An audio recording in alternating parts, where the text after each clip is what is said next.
रमेश भाटकर यांची एक वेगळी स्टाईल आहे. म्हणजे आमच्या मराठी इंडस्ट्रीचा एवढा डॅशिंग हँडसम हंक हिरो, तुमची हेअरस्टाईल पण फेमस आहे, जी आत्ताही आहे. म्हणजे मग त्यावेळेला सर प्रपोज वगैरे किती यायचे मुलींचे? नाही नाही नाही, आमच्या काळामध्ये एवढं नव्हतं हिंमत कोणाची अशी की असे फॅन्स वगैरे भेटतात आणि मी ते सांगतात वगैरे. पण काय असतं आपल्याकडे मर्यादा असतात खूप. माझं लग्न पण झालेलं आहे. त्या अशा गोष्टी तुम्ही शक्यतो टाळाव्यात. आवडत असतं की जर तुम्हाला कोणी असं समोर सांगितलं की आम्हाला तुम्ही आवडता वगैरे, तर आवडतं. कोणाला आवडत नाही? सगळ्या पुरुषांना. वर्षा मॅम, तुम्ही यांच्यासोबत काम केलेलं, हे खरं बोलतात का? यांना प्रपोज येत नसतील त्या काळात? येत असतील. इतकं काही आम्ही शेअर केलं नाही. म्हणजे इतके सिक्रेट्स. म्हणजे रमेशनी स्वतः सिक्रेटली किती जणांवर लाईन्स मारल्या किंवा त्याला किती, म्हणजे बऱ्याच पोरींचे असतील त्याला प्रपोजल्स आलेच असतील. फॅन्सचा काही त्रास व्हायचा का? मी ट्रेनमध्ये प्रवास करत होते, तर 2-2 शिफ्ट्स, 3-3 शिफ्ट्स, आणि मला वाटतं पुण्याला चेअरकारने मी जात होते आणि अचानक मी गाढ झोपेत होते आणि अचानक कुणीतरी मला जोरात हलवलं येऊन, अहो सही द्या ना असं. काय, मी झोपले होते. हो प्लीज, मला आता उतरायचं, नेक्स्ट स्टेशन माझं आहे, म्हणजे असं. आणि तसंच अजून एक फॅन, मी प्रीतीपरी तुझ्यावरती नाटक करत होते आणि एक छोट्या गावात ते नाटक होतं, बराच एक इंटिरियरमधलं. आणि तिथे म्हणजे असं धड ग्रीन रूम वगैरे अशी काहीच नव्हती. एका शाळेत आम्हाला अशा जागा दिली होती म्हणजे मेकअप करायला, आणि एक अशी छोटी कॅबिन होती आणि त्या कॅबिनमध्ये मी मेकअप करत होते. आणि अचानक एक मला असा हात दिसला, असा म्हणजे असं मागेचं कन्स्ट्रक्शन चालू होतं त्या शाळेचं, आणि असे हात दिसले मला 2. तर मी इतकी घाबरली, मी जोरात किंचाळले आणि तो असा फॅन आला. तर म्हणे मला तुम्हाला बघायचं होतं म्हणून मी इथून आलो. त्यामुळे असे बरेच किस्से आहेत फॅनचे. मला आता आऊंकडे यायचंय खरं तर. आऊ, मगाशी आल्याच तुम्ही माझी फिरकी घेतलीत खरं तर. म्हणजे एक आदरयुक्त भीती आहे तुमच्याबद्दल, सगळ्यांनाच असते. माझी थोडीशी कमी झाली आहे तुमच्याशी, मी बोललो त्याच्यामुळे वगैरे. पण घरात बसलेल्या अजूनही ज्या तुमच्या फॅन्स आहेत, अख्खा महाराष्ट्र, म्हणजे हिंदी मराठी सगळेच पकडून घ्या आता, जगभरात महाराष्ट्र नाही, आता दुनिया फॅन आहे, हे म्हणायला खरंच हरकत नाही. तर त्यांना जाणून घ्यायचंय खरं तर की आऊ जितक्या कडक वाटतात स्क्रीनवरती तितक्या आहेत का? नाहीच आहे. तुझ्याशी बोलताना कशी प्रेमाने बोलले, खरंय. तुझा हात कसा हातात घेतला, खरंय. तुला आय लव्ह यू टू म्हटलं, मग तशी मी कडक असती तर काय रे, काय समजतो काय स्वतः? बापरे. हे केलं मी नाही केलं. तुझी फिरकी सगळ्यांच्या समोर ताणली की नाही, लाईन मारतो म्हणून. मग हे कोण करू शकतं? या दोघांपैकी कोण बोललं? नाही बोललं, मी बोलले. पण आम्हाला वाटत नाही माझ्यावर असं. त्यांनी लाईन पण नाही मारली, तुमच्यावर मारली. मी त्याला म्हटलं मारून दाखव. मारली नाही, मारून दाखव. पण आऊ, मला खरंच हे फार छान वाटतं की आज तुम्ही दोघी एका अशा सिनेमात काम केलंय ज्या सिनेमातल्या अलका कुबल तिकडे येऊन गेलेल्या होत्या. तो सिनेमा म्हणजे माहेरची साडी.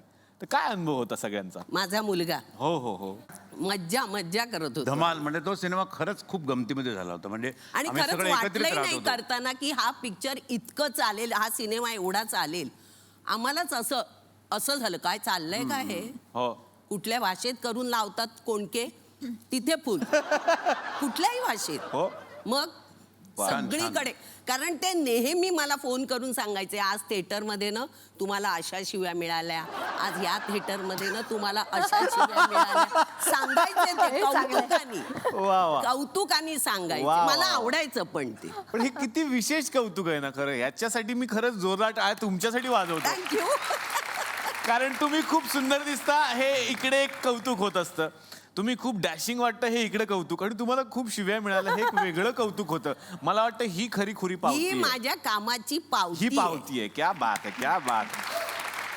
पण आऊ, जसं या म्हणाल्या की फॅन्स खूप त्रास देतात, तसं तुमच्याबद्दल होतं का? घाबरतात फॅन्स तुम्हाला? नाही. तुम्हाला मी सांगते, महाराष्ट्रातलं सोडा, मुंबईतलं सोडा, पण मी जेव्हा इस्रायलला गेले, तिथे आपले इंडियन ज्यूज खूप आहेत. आणि त्यांनी मला तिथून फोन केला की तू आमच्याकडे ये, डान्स कर. म्हटलं मैं आयटम गर्ल नाही हूँ. खरंच सांगते, मी असंच बोलले. तर ते मला म्हणाले, तुमने झी रिश्ते में डान्स किया था. म्हटलं वो जबरदस्ती करने लगा मुझे. म्हणजे मी पाय धरून सांगायचे, नाही नाही पंकज भाई मैं नहीं करने वाली. नाही कुछ नहीं, दो ऐसे पाव इधर उधर हिलाने, बस इतना ही. आणि ते कोंबडी केलं आणि मी गेले. सगळी ती कोंबडी होती आणि मी कोरडी पडली होती. ते सगळ्यांनी बघितलं आणि वयाच्या 64व्या वर्षी मी पहिल्यांदा एवढ्या जनसमुदायाच्या समोर डान्स केला. क्या बात, क्या बात. म्हणजे शाळेमध्ये 4थीत असताना पहिला डान्स केला, त्याच्यानंतर डायरेक्ट एवढ्या लोकांच्या समोर 64व्या वर्षी केला. अरे बाप रे. शाळेचा तुम्ही उल्लेख केलात, मला तिकडचं थोडंसं विचारावं असं वाटतं की आता जितक्या तुम्ही नॉटी आहात, खोडकर आहात, तसेच तशीच होता का शाळेत? होते, हो. तशीच मरेपर्यंत अशीच. बदलणार नाही, हे स्वभाव मला बदलणार खूप नाही. आवडलंय. नेहमी उषा वर्गात शिक्षा असायची. हो. बडबड करते आणि आम्ही लंबू ना सगळी, तर आम्हाला पाठी बसवायचे. अच्छा. बरं, पाठी बसून सुद्धा काहीतरी चालूच माझं, नाहीतर मग खिशातून. आम्ही गिरगावातल्या शाळेत, शारदा सदन, मॅजेस्टिक सिनेमा समोर, हो, हो. तिथे चिंच, बोर, ती बडीशेप मिळते ती, हो. मधल्या सुट्टीत जायचं, ते घ्यायचं, खिशात भरायचं, स्कर्टला खिसा, हो. आणि बाई समोर शिकवतात.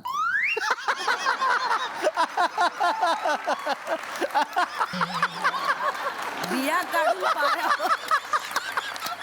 पायावर मारायच्या. एकदा असंच रागाने जाऊन मी घंटा वाजून शाळा सोडली होती. अरे बाप रे. मी अरे खूप बाप. मस्ती केली आहे, खूप मस्ती. एकदा आमच्या बाई शाळेत शिकवताना ज्ञानेश्वरांची 4 भावंड, हो.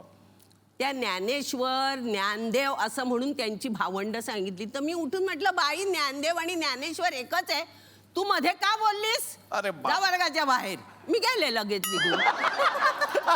मला तेवढंच पाहिजे असतं. मला तेवढंच पाहिजे होतं. वा वा.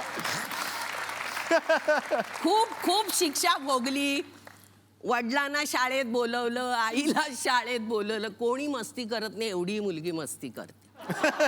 म्हणून आता म्हातारी झाली तरी मस्ती गेलेली नाही. आता थोडा थकवा आल्यासारखं झालंय, पण मस्ती गेलेली नाही. जोश तोच आहे, वा. परवडत नाही. जोश तोच आहे, पण परवडत नाही हो आता वयाप्रमाणे. म्हणून क्या बात आहे. पण खरंच त्यासाठी जोरदार टाळ्या झाल्या पाहिजेत, कारण वयाचा उल्लेख तुम्ही केलात म्हणून तो मला करण्या- सांगायला लाज वाटत नाही. म्हणजे लाजायचं वाटतच कशाला? नाही. तुम्ही आत्ताही 16 वर्षाचेच वाटत. मी आहे. रमेश सर, मला तुम्हाला विचारायचं, कॉलेजमध्ये रमेश भाटकर कसे होते? हा, मी पण असंच करायचो. म्हणजे थोडक्यात भंकस वगैरे म्हणतात तसं होतं. मी प्रसिद्ध त्याच्याकरताच जास्त होतो. बर. किंवा कॉलेजच्या ज्या त्यावेळात म्हणजे क्रिकेटच्या मॅचेस व्हायच्या, तर तिथे जी गाणी असायची स्टेडियममधली, ती मी गाणी सगळी म्हणायचो. आणि त्याकरता मी तेव्हा तो गाणारा भाटकर म्हणून असं प्रसिद्ध होतं. माझी गाणी वेगळी होती. गाणं हा माझा काही प्रांत नव्हे तसा, पण आहेही असं म्हणू शकतो मी, कारण माझ्या रक्तात आहे गाणं. माझे वडील स्नेहल भाटकर संगीतकार, हो, हो. त्यामुळे लहानपणापासून ते चाली वगैरे लावायचे, तेव्हा मी तिकडे बसलेला असायचो. दुर्दैवाने मी गाणं शिकलो नाही, मला त्याची खंत आहे खूप गाणं न शिकल्याची. माझ्या वडिलांनी व्हरायटीज खूप दिल्या. खरं तर ते भजनी प्रांतामध्ये गाजलेले, म्हणजे भाटकर बुवा म्हणून पण प्रसिद्ध.